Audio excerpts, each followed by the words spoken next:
ಬೆಳೆ ಐತದ ಭಯ ಅದು ಮೂಳೆ ಹತ್ತು ಲೆಕ್ಕ ಮಾಡಿಕೊಳ್ಳಿ.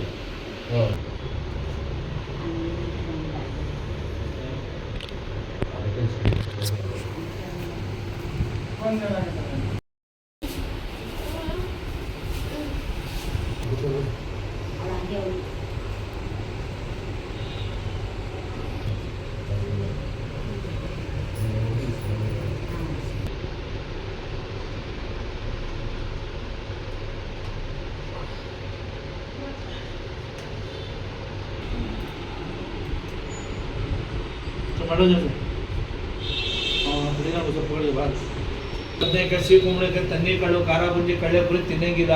ಮೂಳೆ ಕಟ್ಟಾಗಿರೋದು. ಏನ್ ಕಟ್ಟಾಗಿರೋದು? ಪಂಚೆನೂ ಹೊಡೆದೋದು ಮೂಳೆ ಕಟ್ಟಾಗಿದೆ. ಇದು ಕಟ್ಟಾಗಿದ್ದು ಪೀಸ್ ಪೀಸ್ ಆಗಿರೋದು ಪಿಸ್ಸರು. ಟೋಟಲ್ 10 ಕಟ್ಟ ಲೆಕ್ಕ ಇದು. ಇಷ್ಟು 10 ಸತಿ ಬರಬೇಕು. 5 ದಿವಸ ಬರಬೇಕು. ಎಣ್ಣೆ ಕೊಟ್ಟು ಪಟ್ಟಿ ಮೇಲೆ ಎಣ್ಣೆ ಹಾಕ್ತಾ ಇರಬೇಕು. ಸ್ವಲ್ಪ ಕಾಲು ಸೊಪ್ಪು, ನಾಟಿ ಕೋಳಿ ಮೊಟ್ಟೆ, ಬೆಂಡೆಕಾಯಿ ಪಲ್ಯ, ತುಪ್ಪ ಕೊಡಬೇಕು. ಎಲ್ಲೂ ಹೋಗಬಾರ್ದು. ರೂಮಲ್ಲಿ ಕೂಡ ಬಿಡಿ.